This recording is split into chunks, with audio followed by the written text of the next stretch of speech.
moderator panels. They're awesome. They ask great questions. But you want to hear from the crowd. But I want to hear from the crowd. I want to hear from the fans because that's the only reason why we're doing what we're doing. You know what I mean? Mm-hmm.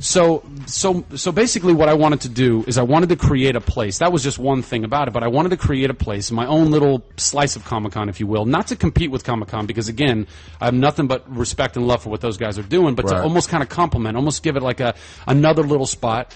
And one of the things, the impetus of that was, you know, if you look at the nerdiverse, there's like the Triple Crown, the Nerd Triple Crown, which is Comic-Con, CES, and E3, and entertainment, technology, and gaming. But most people can only afford to go to one of those spots. They're not going to be flying back and forth if you're coming from the East Coast, the Midwest, or whatever. Right. So I was like, well, why don't we try and give them? It's all pretty much the same demographic. They all are into the same thing. So let's give them a spot that it's like a one-stop shop. So if they come to Comic-Con and they miss D3, they can still play some awesome games that aren't on the market yet. Right. And they can also check out some new tech that's not on the market yet, you know, that kind of stuff. Then on top of that, do some really intimate panels, like 200 to 250 people panels, that's just an hour Q&A, all fan-driven. I mean, we'll have a moderator there in case there's like a lull in the conversation or whatever. There but won't be. I don't think so. I don't think so. I mean, I'm incredibly verbose. I could talk for too long, but Not at all. No. Here, sir, you're putting it quite well, man. But also, and then these panels would also be, it's all charity driven. So instead of fans having to wait, all day long to get into a panel room or maybe get into a panel room, they, for like a $20 minimum donation, which to me I don't think is too bad, they can secure a seat with a panel with Zachary Levi or Nathan Fillion or Kevin Smith, for that matter. And now you do. Who's that? Who's the third one? I've heard those other two names. The third guy. He's an up-and-comer. He's doing a lot of YouTube stuff. Sounds like one of those, He's got a fake Russian internet kids. Not interested. I like celebrities. But then you do like an hour Q&A, and then you just sign something for all those fans afterwards, and it's like a 2-hour commitment, but it's all goes to charity, to Operation Smile, which is this charity I'm an ambassador for. Nice. And then at the same time, there's is that for cleft lips and my cleft palates. cleft lips. Cleft palate. My father was born with that. We donate a lot of money to my mom, particularly to this. Oh, that's awesome. Organization. Yeah, dude. I mean, he was bad. My father was born with the bad. He had a really bad hair lip when he was born and cleft palate. Yeah. Hardcore. He was one of the first kids in the United States that actually did cosmetic surgery. No kidding. Yeah. Yeah, to me, it was kind of, there's obviously so many charities in the world and so many causes that you can give your time and money to. But I was like inundated. One week I saw like 5 billboards and 5 commercials, and it just all kind of sank in at once. And I realized, I grew up in America with good health care. I wasn't born with a cleft lip or palate. And so much of my business and for me being able to be an actor is, a face and a smile. You know what I mean? Exactly. And but then I started getting even deeper on that and kind of realizing, what if you're a kid and you're afraid to smile or laugh? Yeah. And therefore you don't smile and laugh, and therefore you don't actually enjoy even the little things in life. Like, how would that affect you over the course of your life? That's horrible. Like, that's robbing you of one of of life's most simple pleasures, and integral pleasures. So I was like, dude, this is something that I need to jump into and I need to be a part of. And basically everything that I've done since then has all been kind of benefiting Operation Smile. Not that there aren't other, things that you kind of show up for. In a world where you got to pick, that's incredibly fucking sweet. Excellent of you. choice. And at the end of the day, it's just asking celebrities. It's like a 2-hour commitment. It's not that bad. You come in, you do, and it's great for the fans, and it's great for them, and everybody can kind of just have this party. Exactly. Yeah. And speaking of parties, on Friday night, the Nerd Machine, we launched our first T-shirt in the company at last year's Comic-Con and threw a nerd party. That was the whole kind of Where'd beginning. You do the party last time? Where did we do it? Where was the party? Oh, it was never mind. The Keating Hotel. It was downstairs in this cool club that they had. Yeah. Nice. And now this year, basically what happened was we were trying to figure out, okay, where are we going to throw this year's party, and then how, let's talk to Comic-Con about having a merch presence on the floor. And all that snowballed into, let's just have our own off-site location. We'll have our merch all there. We'll have other people, I think, like maybe Seth Green is going to have some merch there and stuff for Robot Chicken and Stupid Monkey. We're going to have Xboxes everywhere. They're one of our big sponsors. Break.com is one of our big sponsors. And just trying to put this thing on so that fans have this really awesome interactive experience. Celebrities can come down and have like a little refuge where they can have a cocktail and have some, sliders or whatever and play some Xbox. And we can raise a lot of money for charity while giving fans a really intimate experience that they don't really necessarily get any more in the giant halls of Comic-Con. What How does someone come across a ticket for that? It's free. It's free to get into the Nerd HQ. I didn't want to gouge anybody. I want them to come and experience the fun. But the panels the panels will be the only thing that we'll charge for. And again, that's all straight, all donation, 100%. And that will all be at thenerdmachine.com. I think by next Tuesday we'll have the schedule up of the panelists that we have so far. And there's still a few slots that we're trying to work out. You know, it's difficult because everybody's trying to figure out what their schedule for Comic-Con is going to be before they can tell us when they can come and do a panel for us. Right. But we're trying to just work all that out and juggle as many balls as we can. And then, but yeah, $20 or more. Again, we're encouraging people if they have the money to donate more. But yeah, that's the only cost really. Other than that, come. Play some games, come buy some merch, come and hang out, see your friends, eat some food.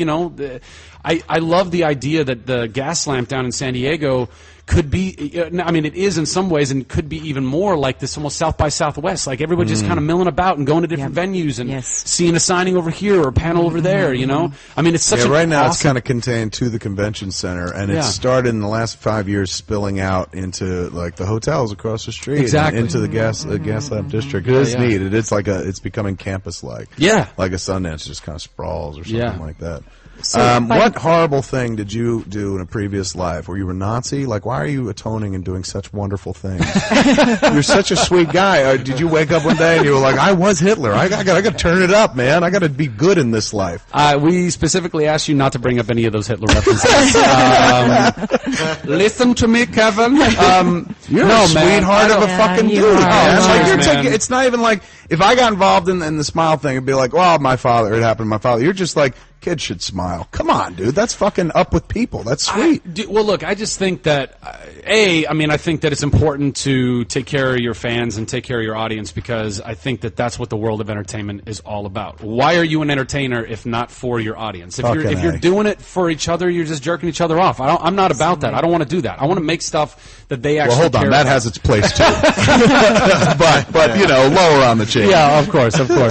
But so I think that's one of the biggest kind of motivating factors for me in wanting to create places like the Nerd HQ and give back to the fans, because at the end of the day, again, it's like I only have a job because they watch the shows and watch the things and pay the tickets to the movies that I'm a part of. So, dude, I'm so grateful for that. Smart, dude. And smart. Then a lot of cats don't get that. So you're it's smart. You understand it. Yeah, I don't know. To me, it's kind of simple, but if they don't get it, maybe they will one day. Everybody's on a journey, and I'm not going to be. Simple, but you appreciate it because it's reinforced by every year. It hasn't been like an easy rubber stamp. To get you guys going, and you appreciate the fact that like what has gotten us as far as we've gotten to a 5th fucking season with closure is that audience. Yeah. It's important. A lot of people don't get that, and it just kind of I'm worth this much and fuck the audience. Yeah, you understand. No, I think it's important. I think it's important to know your value as it pertains to the business and fight for that, and it's important to know your value as it pertains to your audience and foster that and take care of that and be respectful of that.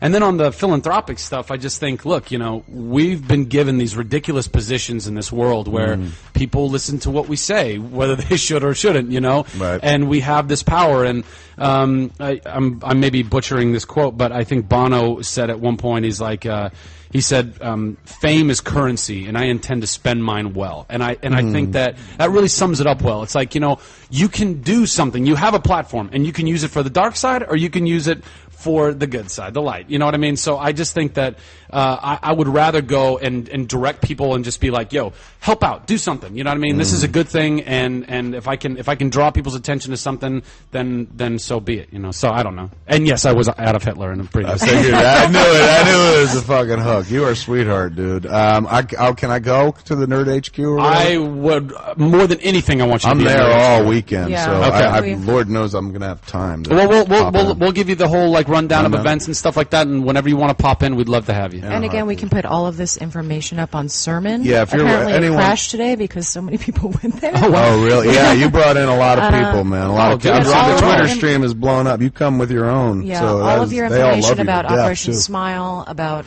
everything you're doing in Comic-Con, we can throw up on Sermon. Yeah, Sermon is a website that is kind of our news website. Yeah. We got this bin in there. It's like a live blog during the show. So everything we talk about, boom, they're throwing links up to everything you say. Awesome. Boom, here's fantastic. Here's Zach on the Oscars, all that stuff. That's and then awesome. here's the charity. So it'll be there. And since the show is live, it's also podcasted.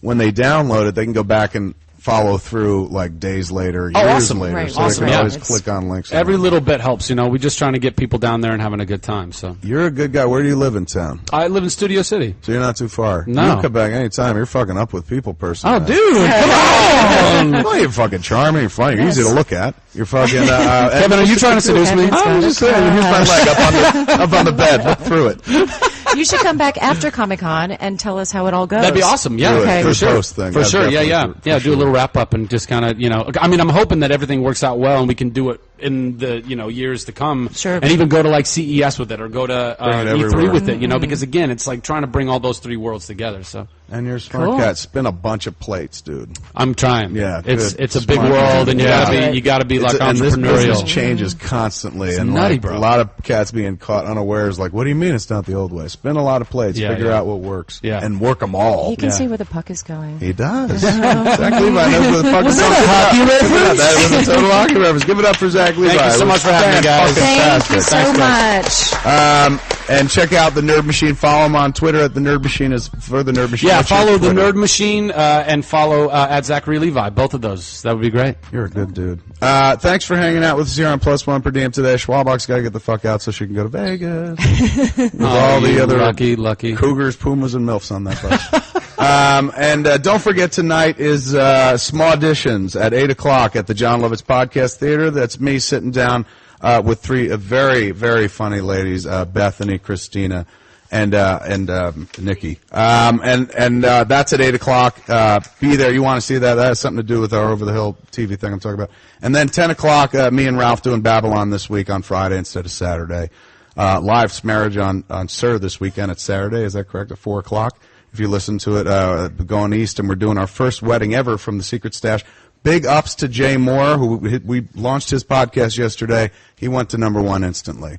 Overall, just like within fucking an hour or something. It was crazy. He's a funny cat, bro. Oh, this dude can talk. He's like you. Like it was a pleasure having you and him on because I just sit back, eat, smoke, drink. Because you guys talk crazy for cultists tonight. I was just reminded. 7 o'clock. The show begins tonight, but it's open for a month. There's a book signing on, I think it's the Sunday. The big Crazy for Cult book you get signed as well. But the exhibition opens tonight and runs for a month. Go see it. Wonderful artwork based on all a bunch of cult movies that you know and love. Thanks for hanging out with us, man. We'll see you on Monday. There's nothing else going on this weekend? No. That's a lot, man. That was a lot. Muse will be back on Wednesday. Nothing else. Finally. Fucking Muse is still trying.